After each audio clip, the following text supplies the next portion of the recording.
You know what? It's super fresh today. I love it when it's like this.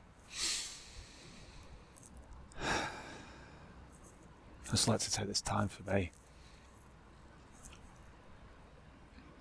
Focus on what is in this present moment right now.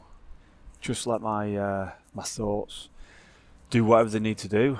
Swim around in my mind. Settle down. And just focus on my breath work, my breathing. So what I want to talk about with yourself is, and honestly, a real common theme that's happening at the moment, which is I'm having different conversations with different people around the same sort of thing, which is they're reaching plateaus in their fitness training and they're not understanding why they're reaching a plateau or what to do about it. So meaning they're getting to the point where they're training, but they're not necessarily enjoying doing what they're doing. They're almost questioning why they're doing what they're doing. Not sure whether it's the right thing to do. Some other things. Just questioning why they're doing that thing that they're doing, and should they give up? Should they change direction? All those different things. This is what I'm going to say. Ultimately, it's going to be down to the individual. They have to decide on what it is that they want to do. But I'm going to share me so I can bring it to life. Pre-January 2015, calisthenics wasn't even on the agenda. Sure, I might have done some push-ups and maybe even done some pull-ups or something like that. But calisthenics, as we know today, was definitely not something that was a focus on my mind. At the time, is very much driven by the machines that were in the gym, the free weights, that type of thing, and then planning workouts based on what I read in magazines or what I read on the internet about different people's workouts, what they were doing, and just trying to follow their plan. That's pretty much what it was for me. And I did get to that point where I thought, right, I'm not exactly sure why I'm doing what I'm doing. Like, why am I doing deadlift? Why am I trying to increase that weight? Why am I trying to encourage myself to do a 1 rep max? Now, at the time, strength training and strength conditioning was my level of focus. And I think I just wanted to lift heavy things and bulk up, so like overeat, eat loads of calories, all that sort of stuff. And my knowledge about the way that the body works, the way that we develop as human beings, our muscles, our central nervous system, our physiology, all of those things. My knowledge about those things wasn't that great back then. It was okay, but it wasn't great. And it certainly wasn't a level of focus for me to educate myself on it. I won't say no, I think it was just a case of getting in there, lifting weights, setting a number and kind of going for it. There was no real deep thinking around it. And then, one day I just thought, what am I doing? I've got continuous back problems, issues, sore shoulders. I didn't even know why I was sticking that bar on the top of my back, shoulders, traps, to just try and focus on 1 rep max or whatever it was. I really had no idea. I just knew that in that moment I was exerting a lot of stress on the body, and I didn't know why I was really doing that. There was no real insight to it at the time. So in that moment, I stopped, I took a break. Now, I did find out about calisthenics through YouTube as a platform, And I just thought, these people are doing something and it looks incredible, and they're using their own body weight. And sure, you can add additional weights, like put the weights belt on if you're doing pull-ups, that type of thing, or dips. But looking at the way they were training in terms of body weight, in terms of that mind-body connection, it was just a different way of doing something. And it looked complex, hard, it looked interesting, it looked different. And at the time, the thought of changing and doing something different excited me and scared me at the same time. It's that daunting feeling of like, well, what happens if I try something new and it doesn't work out? What happens if I'm no good at that thing? What happens if I don't like it? What happens if it doesn't work for me? What happens if I stop doing the training that I'm doing at the moment to do something different? And that doesn't work for me, and then I've not trained all of those different movements before. All of those things went through my mind.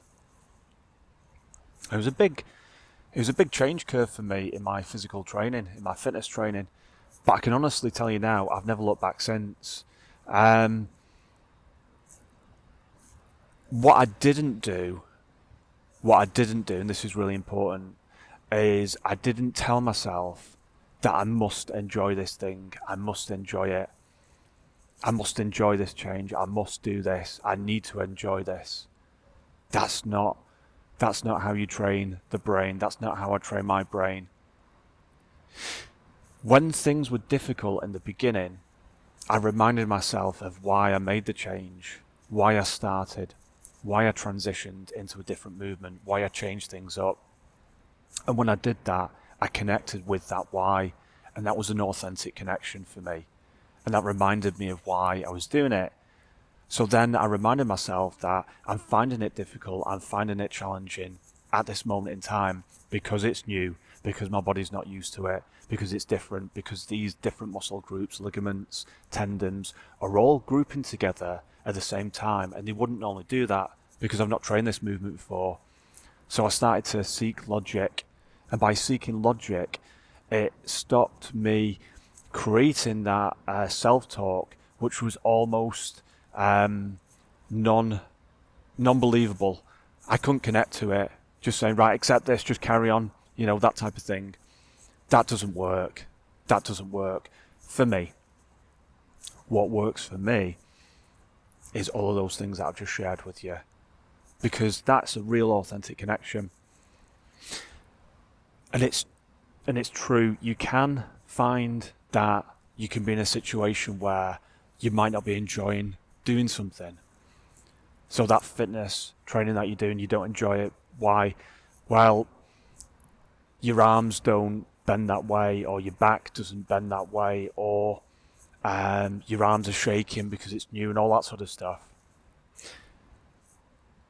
That might be because the way that you're performing it isn't the right way.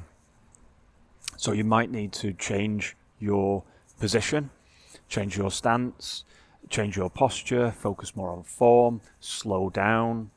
All of these different things will make up your own experience, but the only person that's going to know about that is you. So you've got to be honest with yourself. You've got to be honest with yourself in those moments. And that's part about being kind to yourself as well. Because in order to push through and prevail on that journey of change, it's important to be self-aware, really dig in and think, am I enjoying that thing that I'm doing right now? Yes, I am. Okay, why is that? Or, no, I'm not. Why is that? Well, it's hurting, my muscles are aching. Okay. Is that to be expected? Well, yeah, it's a new movement. I've not trained it before, so this makes sense. Okay. Am I performing it in the right way? Is my form where it needs to be? I think it is. But do you know it is? No, I don't know it is. Okay. How can I check that? Can I speak to someone? Can I ask somebody else in the gym, in the training facility? Can they check me? Can I check my posture against somebody else that's doing it, that I consider to be doing the right movement, and watch them on YouTube or something like that? There's different ways that you can find out whether that thing that you're doing is correct posture and correct form. But the big thing here is if you're plateauing, if you're finding that you're questioning why you're training the way that you're training, why you're doing those movements, why you're lifting that weight, why you're going for high volumes, or why you're going for short reps or 1 reps max, if you're questioning those things, it's probably a good idea to just take a beat, take a moment for yourself, and ask yourself why that is. Why is that? Because it won't necessarily be one thing. If you're enjoying what you're doing, but you're feeling fatigue or a bit tired or something like that, it might be you need to think about, okay, my sleep, what's my quality of sleep like? How much sleep am I getting? What's my nutrition like? All of these different things. Have I got certain stresses going on in my life? Are there things that I'm worried about at the moment outside of the fitness training that could be affecting my performance? So it's not necessarily one thing, it could be lots of different things. But by taking time out for yourself and connecting with you, or even speaking to someone that you really trust, who's in your, who's part of your circle, your close circle, someone that you know has got your back authentically, and you can be yourself with them, and you can ask them certain questions. If you've got that person, or you've got those people, you can talk to those people as well. But ultimately, the journey, your fitness journey, that is your fitness journey. So, like me, when I went from traditionally strength training, body sculpting, that type of thing, to more into calisthenics and more endurance training, muscular endurance training, so high volume, high reps. I know that journey. I know why I made that change. I know it was difficult at the time to make that change, but I connected with why I wanted to do it, and that's the most important thing. If you understand why you want to change something, if you know that you want to change something, if you do end up changing something and transforming and transitioning and doing something different, as long as you understand it, as long as you connect with that, that's the most important thing. And there's never really one way of training. That's the other thing. This has been a common thing. People talk about, like, for example, I'm thinking about not doing bench press. I want to do something different to to develop my chest. Well, of course, there are lots of different ways of doing that, but you need to ask yourself why you want to change that thing. Are you enjoying that thing? Are you not enjoying that thing? Why do you want to change it? Is there something that's inspired you or motivated you, or is there something different or interesting over there? If you start something new and you find that your eye's wandering after a short space of time, then ask yourself, why is that? Have you given enough time to that change, that thing that you're doing? Or genuinely, if you started that thing and you know what, it's not for me, I'm not feeling it, I'm not enjoying it, it's not going how I need it to go. All I would say is, reflection is a big part of my daily practice. And reflection helps me because I don't have all of the answers, but what I do have is the ability to reflect and think in that moment, how am I feeling right now? Am I connected to that thing? And that's a big part of the journey. It's a big part of the development journey. I love training pull-ups. I love training bodyweight exercises, calisthenics. I love doing large volumes. I love putting plans together, projects together. I love putting targets in place. I love the journey to get to that target. I love understanding why things aren't going how they should go. I love that feeling when I've achieved something that I've set out to achieve. I love the fact that when I look back on my journey, my story, fitness challenges, audacious physical challenges helped me with my social anxiety at a time when I needed it the most. It's a big part of my fitness journey, and I won't forget that. So yeah, find out your reason why, find out where you're at, and if you're plateauing, that is okay, because you can pivot, you can change, you can do something different, or it might be something else that's going on with you, and you just need to find out what it is. Be kind to yourself, be kind to others, of course, connect with you authentically, and remember, this is your journey, this is your life, this is your thing. Okay, I'm going to sink into some breathing meditation now, and then I am going to go and train. So it's 250 weighted pull-ups today with a 5 kilogram weight, and it's 280 gymnastic ring dips, and I'm way over the 50% mark now for February's challenge. So the 5,000 pull-ups with a 5 kilogram weight and the 5,000 ring dips for February is closing in, and it's feeling good, and I'm excited. So I will see you soon.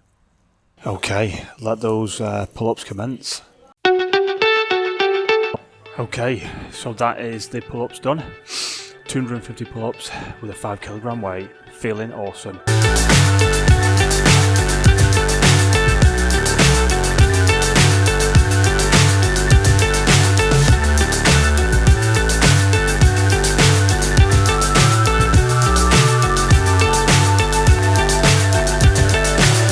So high I'm hypnotized.